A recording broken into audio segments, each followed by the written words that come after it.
If it's Wednesday, President Biden ramps up support for Ukraine as the U.S. and Germany prepare to send dozens of tanks to the front lines of the fight against Russia. Plus, more documents, more controversy, more consequences. How the latest discovery of classified material at Mike Pence's Indiana home could end up helping former President Trump's bid for his own political comeback. And House Speaker McCarthy moves to block several Democrats from serving on top committees. We'll talk to a House Republican urging her party's leadership to start governing and stop the, quote, charade.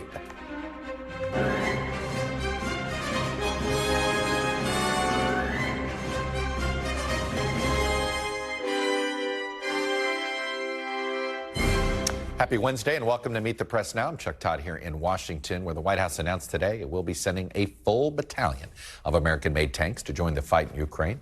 It's a move which appears to have given Germany the military and political cover it was seeking to send its own tanks across Europe to the region as well. The result, the U.S. is again sending Ukraine military hardware it previously suggested it wouldn't because they feared it would be escalatory.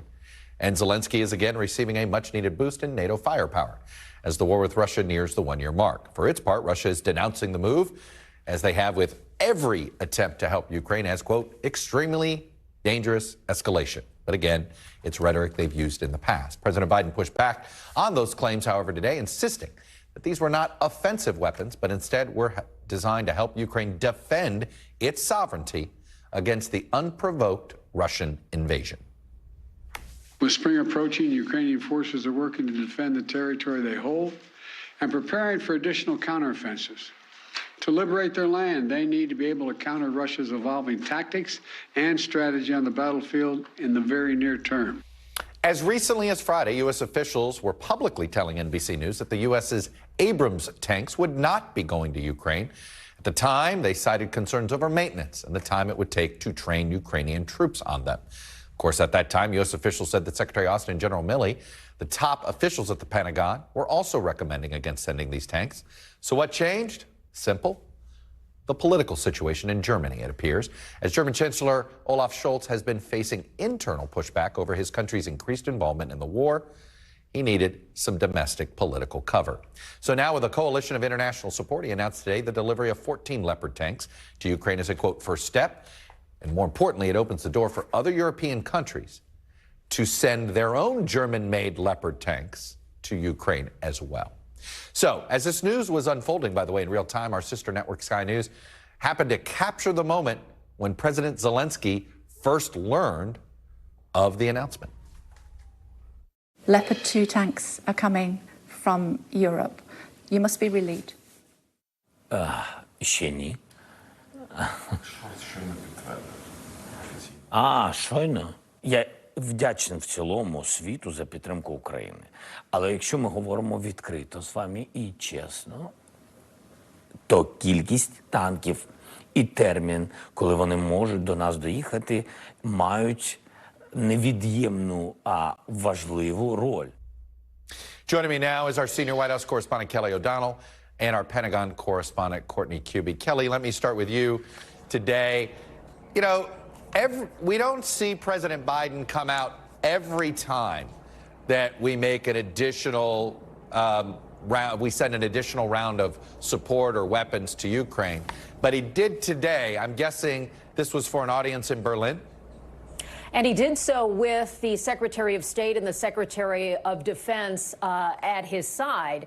And that does send a strong message. This seemed to really be about two audiences in many respects, European partners and President Zelensky.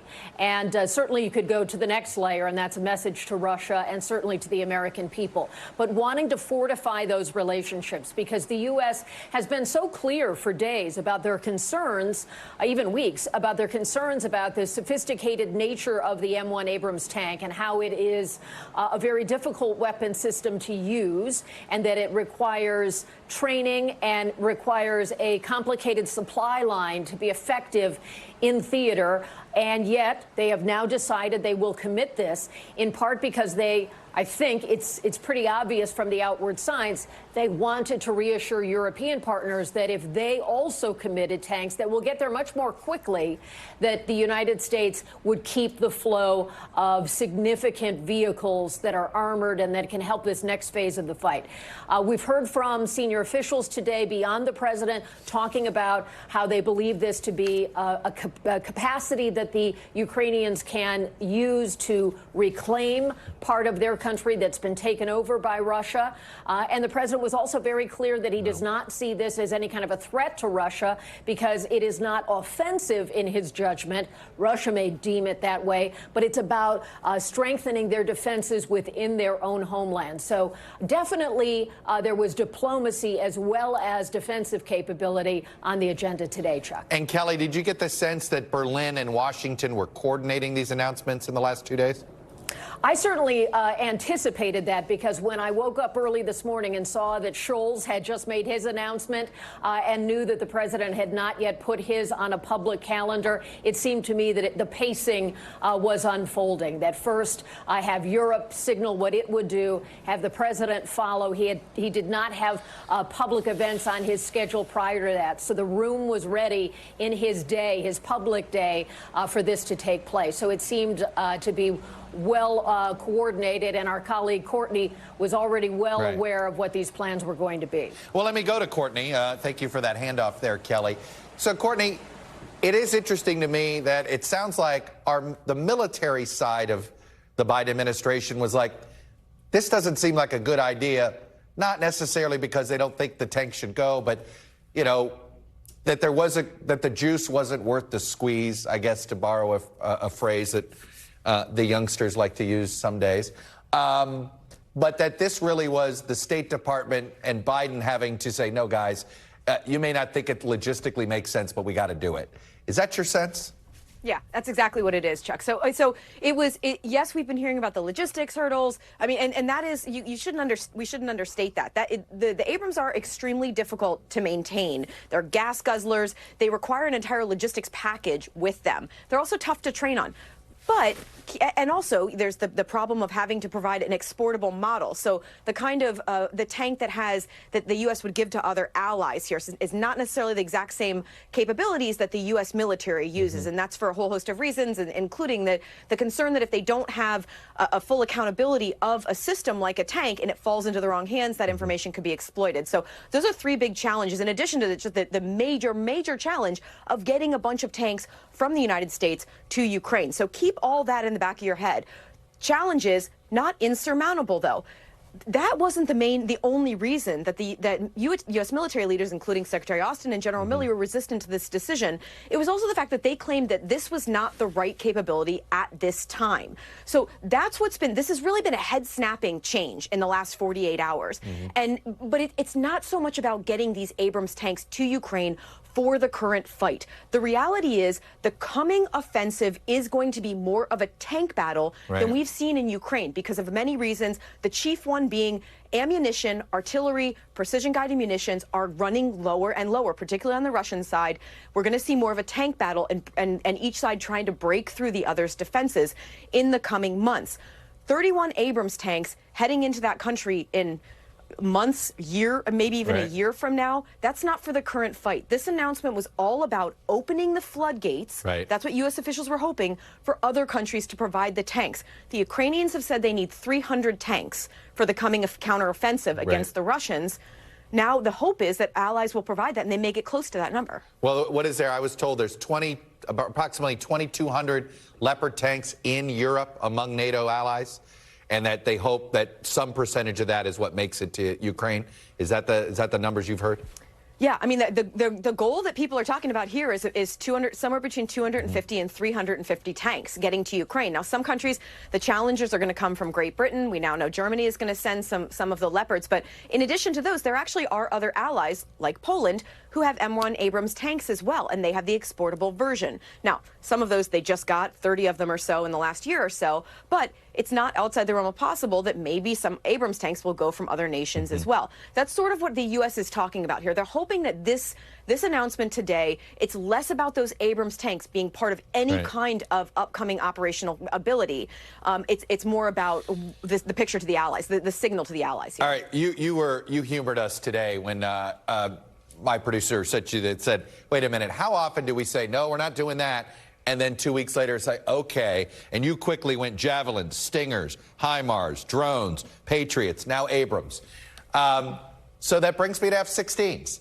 And, there's a part of me that I assume, no, we're not going to go there, especially what you describe as what's the coming fight going to be? Well, it's trench warfare. That's why this is a tank fight and not necessarily a fight in the air unless Ukraine's aerial defenses start to weaken.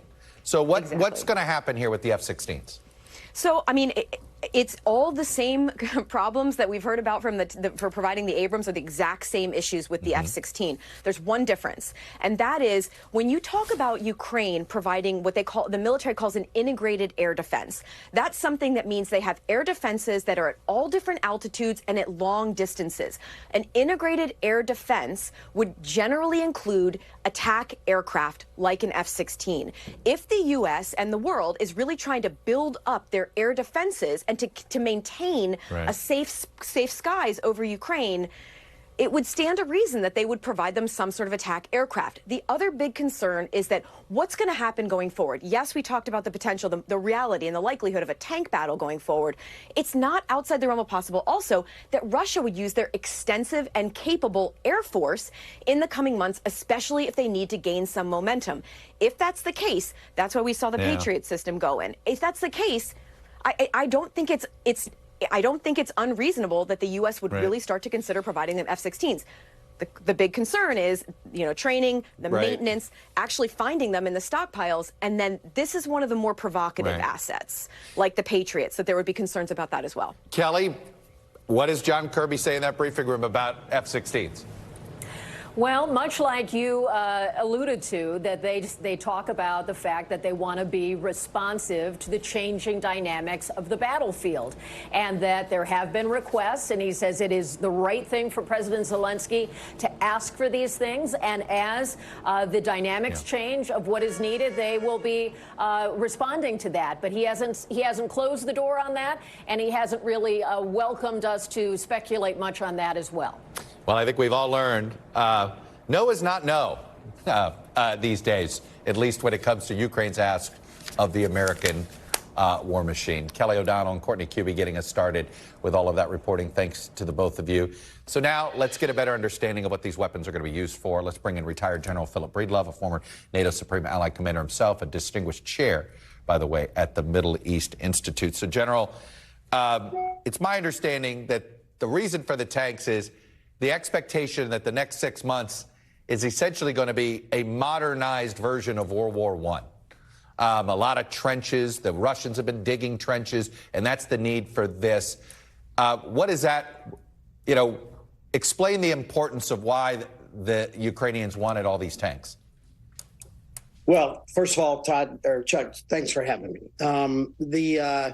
It's more than the tanks. Remember that before the tanks, we have sent Bradleys. And what we're putting together is an armored team that can survive on the battlefield. And one of the words that land force commanders like to say is changing the shape and nature of the battlefield. Like you said, the trench warfare that's going on there now is very static. And this armored element opens up the shape and the availability of the battlefield. Remember that Russia sent an awful lot of tanks into northern Ukraine, and a bunch of them got killed, and they didn't change the shape of the battlefield because they weren't employed well. Tankers will tell you you don't take a tank without dismounted infantry to protect it, and the Bradleys supply mobile infantry so that we can put a powerful armored team on the battlefield that can reshape that linear battlefield via maneuver. Look, everything gets war gamed. What do you expect the Russians, how they try to counter this? Well, I don't expect them to really try to counter it. What we've not seen from the Russians is very innovative battlefield tactics. And you've seen a great shuffle among the leadership of the Russian forces because they're not succeeding. They're falling back into their old Grozny type of warfare, ground and pound with the artillery and then throw infantry at the problem. And so I don't really expect that they'll make a lot of changes, and they are suffering manpower problems, as you know. You know, the one wild card out here is in the air, and I throw that out there because right now the Ukrainian air defenses are working. But if there's one place where the Russians have an advantage, it would be in the air. And how would you expect the Russians to try to attempt to? I mean, you heard Courtney say, you know, if they need to sort of create the illusion of momentum, they might try in the air. What does that look like? And would you be recommending the United States send F-16s in that case? So let me just jump a little bit in front of your question because I heard you ask Courtney that. Yeah. And you get straight to F-16s. I think a more immediate impact on the battlefield and a capability that the Ukrainians are ready right now to accept is the ATACMS, the increased capability for the MLRS artillery system, getting that much longer, precise strike to be able to take the fight deeper to the Russians into Crimea and into their supply lines as they're approaching. If you want to have immediate battlefield impact, it's not the F-16. That's the airplane I float. I love it. It's a great idea. It's something we need to do over time. But if we want to impact the spring offensive, it's the ATACMS that will impact the spring offensive. And that's the first thing I would be pushing for Ukraine. All right, speaking of time, this coalition in NATO is hanging together, but we see there's moments where you're like, uh-oh, could it crack, right? What do you think the clock is here for Ukraine? What would you be telling the Ukrainian leadership? Look, you got another 6 months, you got another 9 months, and you need to get to this negotiating table. What would you be saying? Is that the window? Well, no, I wouldn't use those numbers. First, we have to recognize that this is what Mr. Putin is all about. His army is failing in the field in the larger sense. His war of words and his war of fear and his war of deterring NATO from taking actions that it could and possibly should, that war is making great purchase. And Mr. Putin is trying to sell the idea that this is going to be a long war and it's going to grind on. And what he's trying to do is drive those wedges in the alliance. Rather than starting to put timelines on it from our side, what we need to do is continue to show the resolve that shows that we are going to be there. And so Mr. Putin's war of words is less effective at trying to drive wedges into the alliance. Well, there's no doubt in my mind he never thought NATO would not just be hanging together for a year, but a year later, the Germans would be sending tanks. I mean, and he never thought that Ukraine would take it to him on the battlefield like they are now either. No, that's for sure. General Breedlove, always good to get your perspective on this program. Thank you for the time. Thank you. Coming up, I'm going to speak with a member of the Ukrainian parliament about her reaction to this new announcement, what's happening on the ground as the country also battles a growing corruption scandal domestically in the middle of this war. Plus, Mike Pence is now the second former vice president to discover classified documents in his private residence. Why the revelation might be good news for President Biden and even better political news for former President Trump? Possibly. You're watching Meet the Press Now.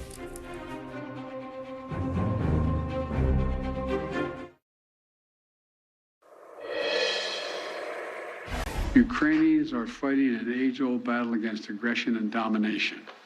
It's a battle Americans have fought proudly, time and again. And it's a battle we're going to make sure the Ukrainians are well equipped to fight as well. Welcome back. That was President Biden earlier today announcing the U.S. was providing Ukraine with Abrams tanks.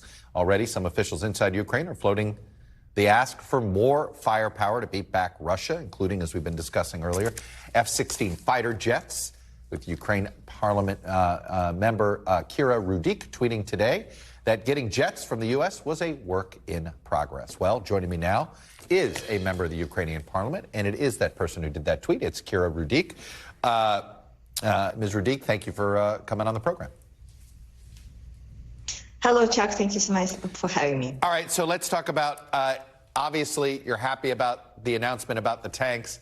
Let me ask you this. Do you feel like they're going to come in time? We know that there is a delay always between the political statement and the time when equipment or weapons arrive to the battlefield for our soldiers. And this is why we are pushing so hard, usually, for these political decisions to be made earlier rather than later, and then to speed up the logistics, and then to speed up the training to make sure that it happens as soon as possible. So no matter when they will arrive, we will make the best use of it. Put into words some of the frustration you must have watching these political debates play out. I mean, on this issue of tanks, you know, a week ago, the political discussion was in one place, and then lo and behold, here we are today having a different conversation. I'll be honest with you, it's sort of, I had a feeling this is where we'd end up, but I'm curious, did you think that? And how frustrated was it to watch this week play out? It was indeed frustrating because we had hope that at the end of the last year, when there was a decision made to give us the Patriot missile systems, that it was already a turning point in our Western allies starting to play the upper hand, the first hand. Because beforehand, for the last year, we have seen that it was usually Russia making a step one, and then the allies responding with some additional support or some more sophisticated weapons delivered to Ukraine.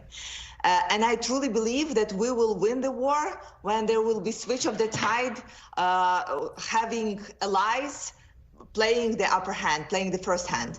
And this is what we hoped already happened. And this is why we were all super frustrated seeing and knowing that we may not receive the tanks. Look, in Ukraine, we are still in David versus Goliath situation. Right.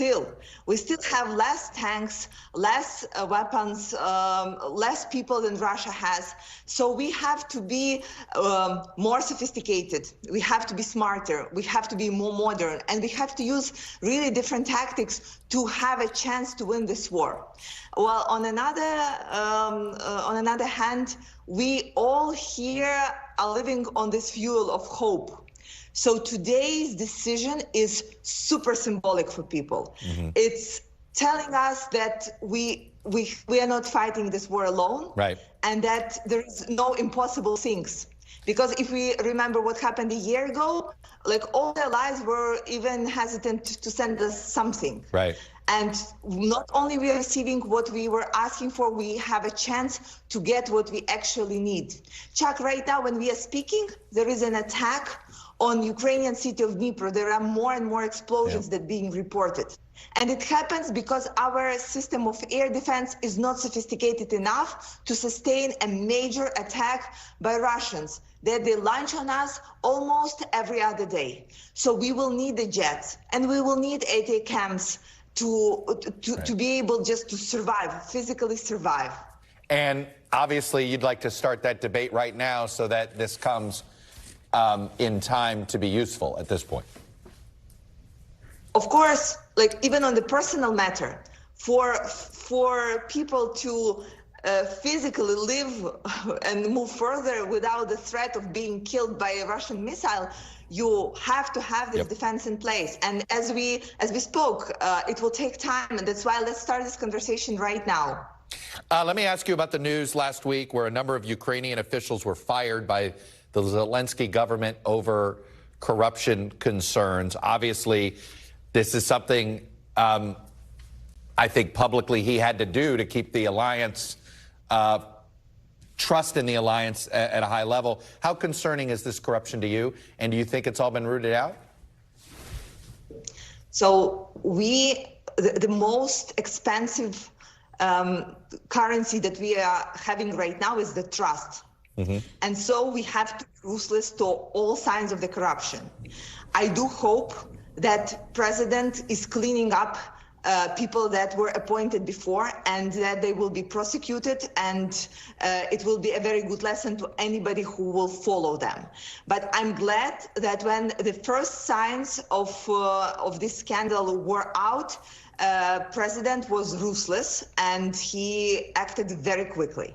So we are most interested to make sure that there is no sign of the corruption, or like no even slightest concern is being made, because it will definitely influence the level of the support that we are receiving. And for us, again, it's a matter of life and death. Yeah, no, that's the best way to frame it, to get everybody sober and focused on the concern on this corruption issue. Anyway, Kira Rudik, a member of the Ukrainian parliament, making the case for why the U.S. government and the allies need to get air defenses up there too soon. Thank you for coming on and sharing that perspective with us.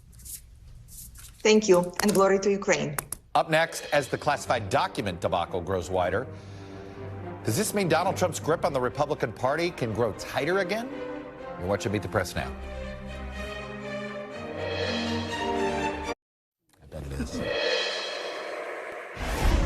Welcome back. The president, the former president, a former vice president have now all found classified documents where they shouldn't be. We're going to check the golf bags of all former presidents later today. There are, as we've said repeatedly, significant distinctions between all three situations. But for Donald Trump, the documents found at his home, at his former vice president's and potential 2024 opponent's home, Indiana home, are likely a political boon as he seeks to muddy the waters around the investigation into his own mishandling of classified material and re-solidify his own power base within the GOP as he prepares to hit the campaign trail in his first major venture since declaring his 2024 candidacy. I'm joined now by my panel today, Washington Post senior national political correspondent, NBC News contributor Ashley Parker, president and CEO of Voto Latino, and an NBC News contributor, Maria Teresa Kumar, and former Republican congressman from Illinois, Rodney Davis. Well, since we're talking party politics here, Rodney Davis, I'll start with you. I think 3 weeks ago, there was a sense in the Republican Party that, hey, maybe we're going to be able to move on from Trump. At least there were some people thinking that. But this classified document situation for him doesn't look like it's nearly as politically lethal as it was a month ago. Does this mean he's in a stronger position? Well, he's in a stronger position because it seems that the National Archives needs to do a little better training with anyone in the White House when leaving with any possible classified documents. Right. It did muddy the water having President Biden come up with classified documents. It's muddied the water having his vice president say that he has classified documents. But I would argue President Trump was strengthened, unfortunately, by the speaker vote. In the end, he was a major reason that those intransigent Republicans actually ended up voting for Speaker McCarthy rather than continuing to hold out for something they were never going to get. You know, actually, I sit there and I feel like I was thinking about this, and he brought up, I was going to bring it up had he not. It appeared Trump was the reason why Republicans didn't do well in 2022. And there had been this growing, and you're like, boy, he's got a lot of investigations. And you would hear the whispers going, hey, we're not so worried about him. We're going to let the legal system he's going to, over time, sink with the weight of these things. And yet I remember that after January 6th. There were a lot of Republicans who thought that. And it seems as if by not doing anything, events end up letting him strengthen himself. The speaker vote did it, and I guess this does. Although it's worth noting on the speaker vote that he was not a huge player. There were some people who were MAGA Republicans who still opposed Kevin McCarthy as speaker. But yes, sort of Donald Trump's problem has always been that when he is in the spotlight, people dislike him, and they are reminded of what they dislike about him. And they sort of decide, even Republicans who voted for him in 2016 and 2020 decide they don't like the controversy. They don't like waking up and having to, explain to their preteen daughter what the president or a candidate said and, what that word means. And so as he's receded, he has done a bit better. But what's interesting is in talking to Republican voters, including some who voted for him in 2016 and 2020, they say they would love to see him run again. They would support him if he did. But they're kind of thinking about that governor down in Florida because he feels a lot like Trump without all of the controversy. Extra baggage.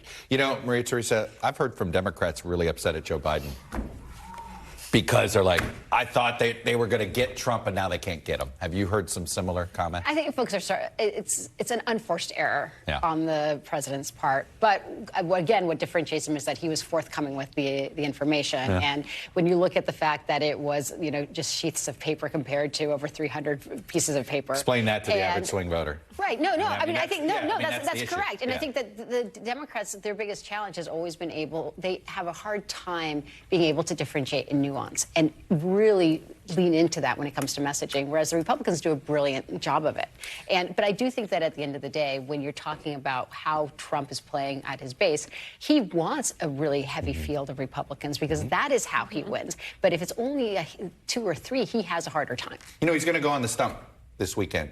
He's going to hit New Hampshire. He's going to hit South Carolina. What are you looking for to indicate strength or weakness? Where's he going? What's the reaction? And frankly, you got to look at the polling that we've seen. Most Republicans don't want Donald Trump to be our standard bearer. However, Donald Trump is best when he's fighting against someone. And Ashley, I respect what you said about the speaker's vote, but in the end, Donald Trump had a tremendous impact. And look, the reason I'm out of Congress is because of Donald Trump. Right, yeah. So you know firsthand. Not to minimize his power over the party. I don't have a lot of love loss here. However, you got to give him credit for getting some of those 5 to finally come to their senses. All right, but let me ask you this. We just went through the 2022 midterms. And I'm bringing up, there's going to be an RNC vote on Friday. And Ronna McDaniel's likely going to win. So who should bear the responsibility? Nothing's changing. The leader of the party is still Trump. The leader of the House is McCarthy. The leader of the Senate is McConnell. Apparently anybody with an MC. The leader of the RNC will be McDaniel. But, what is the party saying to the public? That they didn't hear the election results? That's not the case at all. I mean, you can make the same argument in 2020 when Democrats on Election Day expected to win 15 to 25 seats, and we ended up picking up a net of 50. And they changed nothing. They changed nothing. So in the end, I don't think the majority of Americans live, eat, and breathe politics like all of us do. And when it comes time to cast their vote, if it is a race between Ron DeSantis and Donald Trump, I think most Republicans will pick Ron DeSantis because it's a binary choice. But if it is a larger field, then Donald Trump is best, like he destroyed the field in 2016. It's more likely he could do it again. All right, let's. The other interesting meeting of the day was Joe Manchin and Kevin McCarthy. Ashley, is Manchin? I'm trying to figure out the role he wants to play. Does he want to play mediator, or is he going to be thorn in the Biden administration on debt ceiling? It's a great question. I was thinking about this just as there's talk of will he run again or not. The thing about Senator Manchin is that, a bit like Lindsey Graham, but in a very different way, he always just likes to be in the mix. Yep. Sometimes that's his mediator, sometimes that's his thorn, but he just wants to be there. How would you be using Manchin if you were the White House, and do you think they can? It's super challenging. I was in that audience in Davos when he and Sinema gave the high five of the filibuster, and it demonstrated that he is very much, he recognizes his power. And the White House has to figure out what he's going to do. By the way, I asked him about that high five. He didn't seem to be enthusiastic about reliving the high five. No, but he's the one. But what was interesting was that he's the one, he's like, and you still believe in the filibuster. So he's the one that basically peppered her on. So I don't think he realized that it was going to go to a wider audience as it did. Is this a winnable fight for Republicans? I mean, it seems like, look, if history is any factor here, politically this stuff has always backsplashed. How do they not let it backsplash? Well, even when I was in Congress, we had debt limit fights, and I was in a tough district, and I always said, why can't we leverage this vote for something? And in many cases we did. But in the end, it's going to be determined by those people in districts like I used to represent, those members of the problem solvers, the folks like Kyrsten Sinema, the folks like Joe Manchin and others that want to govern. Keep in mind, Nancy Pelosi over the last 2 years had the closest majority that we've seen in a very long time. And I would have thought the problem solvers would have been the caucus with power. Not a single Democratic member of the problem solvers during the last Congress ever bucked their leadership on it. They didn't feel like they needed to, did they? I don't know if they didn't feel like they needed to, or if Nancy Pelosi just had that velvet hammer that was. She's really better at it than McCarthy. I mean, that's the thing we're going to find out. I mean, look at the difference between how she handled the squad and how the MAGA Republicans within the House handled McCarthy. You're I mean, they're shaking your head. completely different. She got them in line, and AOC right now, she is not stepping out of that line. Whatever deal she cut, it gave AOC enough fear to step back. You shook your head. I agree. Republicans are much more independent thinkers, and in the end, therefore, a little more difficult for leadership. That was a good chuckle. Pretty good. You got me good on that one. But in the end, give Kevin McCarthy some time. Look, there were 200 Republicans that were with Kevin, and their support for Kevin grew over the course of those 15 votes. I mean, and in the end, once the oversight environment starts in a divided government, a lot of those individuals, those MAGA Republicans, are going to have what they consider their job, which is to go talk about classified documents, go talk about the Hunter Biden laptop, go talk about some of the corporate you think issues. that when that happens, the internal politics melts away a little bit? When you become part of the system, like maybe being a member of the Rules Committee that you excoriated for the last few years, you start to understand why it's important to be in the majority. It sounds like I've heard. But you didn't mention any policy in any of that. What they're going to be doing for the American people. At some point, who in the American public thinks that major pieces of legislation are going to happen in a divided government? There are things that you have to do, like raise the debt limit. You ought to be able to put together a spending plan, but Americans of both parties have decided that the federal government shouldn't have to do that. But I guess I know that. So in 2018, what was different is that at least Pelosi was able to demonstrate to the American people the 400 pieces of policy that they stood by and what their blueprint was. All they're saying is let's go after the investigations and not providing American people with that policy agenda. We'll find out. I mean, in that sense, I think we'll find out. But I'm out of time. Ashley, Rodney, Mary Teresa, thank you all. After the break, I will have a one-on-one interview with a House Republican who's been pushing back at Speaker McCarthy's decision to block 2 Democrats from serving on some committees, telling the Republican leader to stop the charade, is what she called it, and start governing for a change. Congresswoman Victoria Spartz, a Republican from Indiana, joins me next.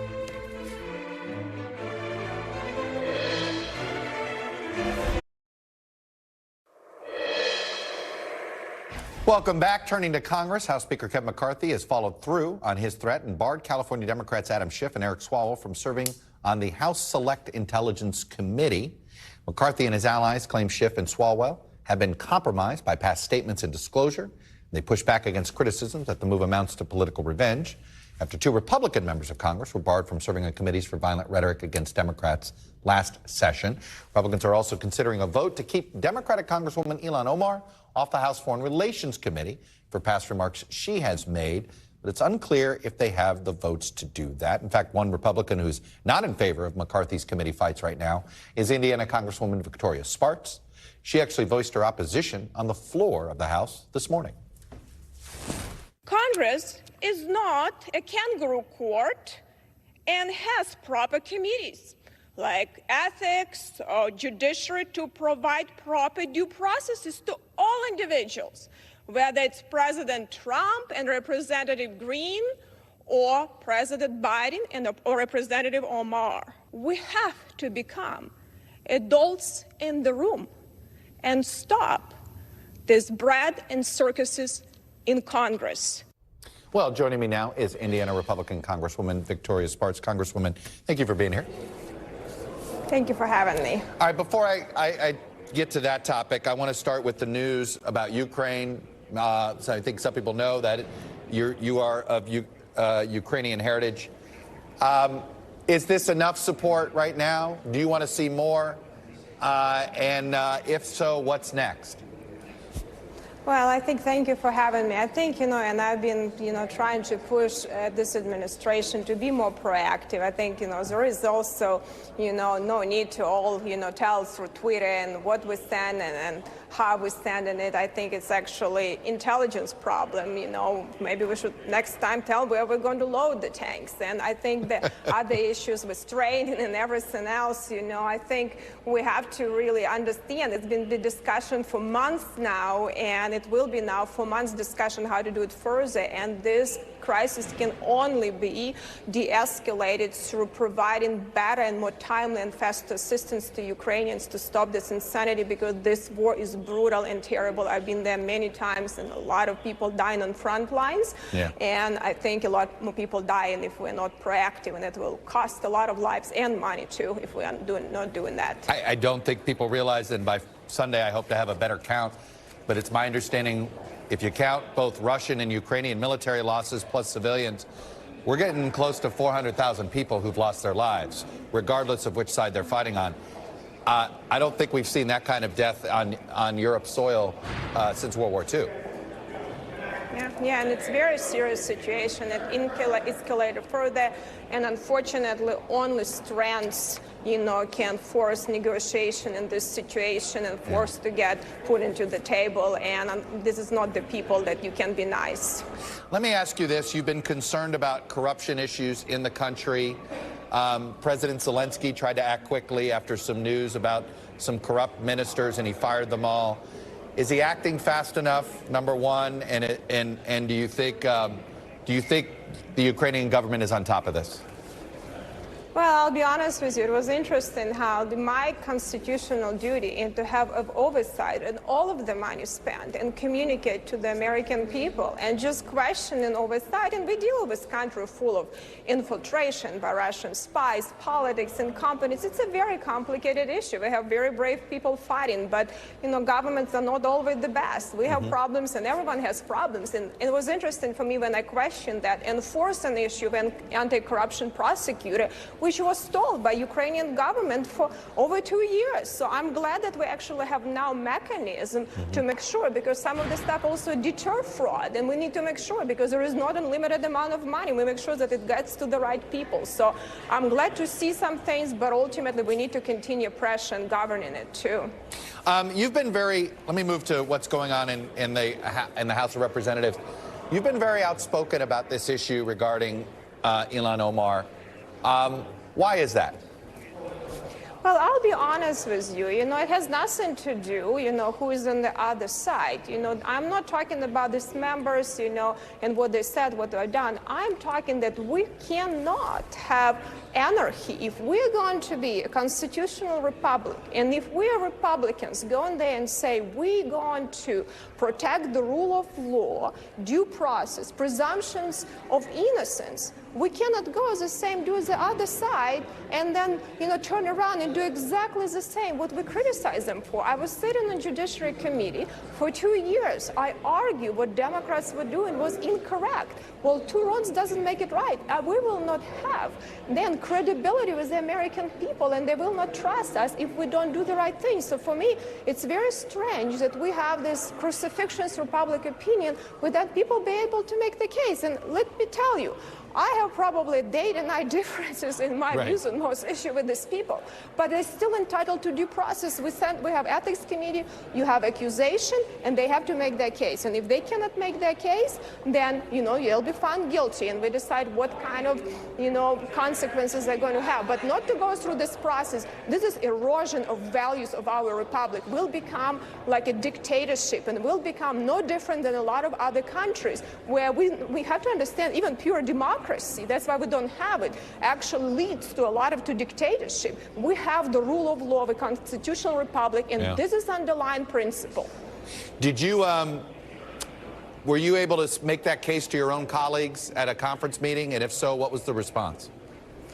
Well, I talked to some members, and I'll be honest with you, a lot of my colleagues are not happy that it's happening, how it's happening. But, we have all different hills to die on, okay? And I truly believe it's not maybe, I know that it's very difficult, but someone who grew up in the dictatorship and understand what it leads to and how many people are dying now and died for our freedoms, I understand what the value of having proper laws and due processes, not anarchists, not dictatorship, and no one has the right to say what is right and wrong. If you don't harm people, you're entitled on your opinion. And we have so much infringement on our First Amendment rights that I'm appalled that, people are telling this in committee and then go turn around and have the same way. This is wrong, and I don't think Republicans should be doing that and just being, having these fights and have a circus, continue the circus in Congress.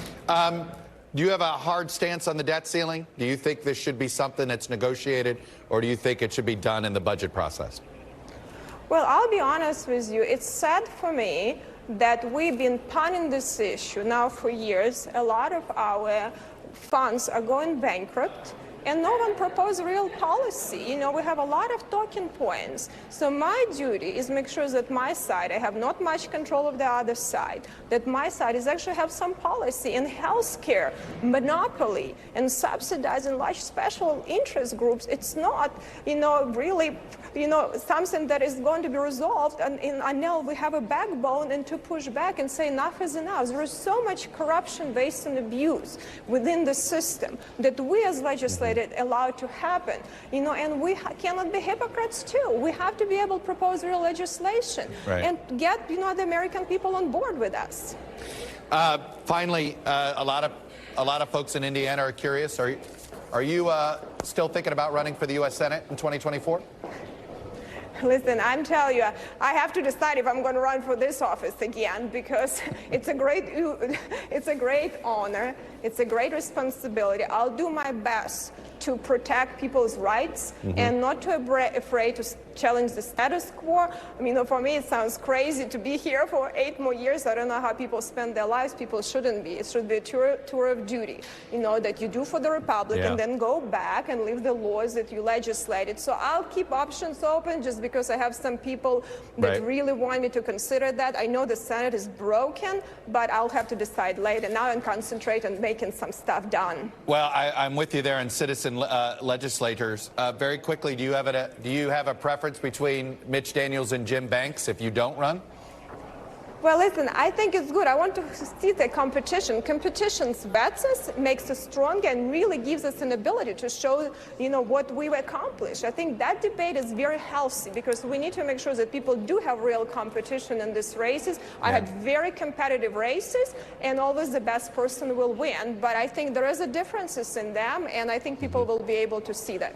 Congresswoman Victoria Spartz, Republican from Indiana, I really enjoyed hearing your perspective and how you view things. Hope to hear from you again. Thank you. Thank you so much. Still to come, Pope Francis tells the Associated Press that homosexuality is not a crime, and he calls on the church to step up in support of the LGBTQ community. You're watching Meet the Press now.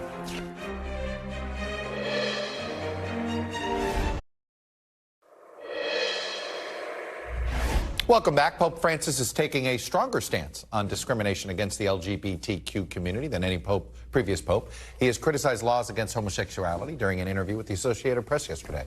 The Pope told the AP the laws are unjust, and he called on Catholic bishops across the globe to stop any support of criminalization of homosexuality. Our NBC News correspondent Ann Thompson has more on what the Pope's stance means for the church. So, Ann, does this mean priests are going to conduct same-sex marriages? Oh, no. Okay. Not even close.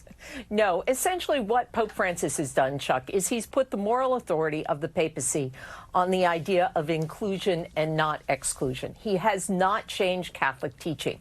And Catholic teaching is that homosexual persons must be treated with compassion, with dignity and respect. But homosexual acts in and of themselves are intrinsically disordered. So what you're seeing the Pope there say is, look, homosexuality shouldn't be a crime. And why is he saying this now? Because next week he's going to Africa. He's going to the Democratic Republic of the Congo and to South Sudan. And in South Sudan, homosexual activity between men is a crime.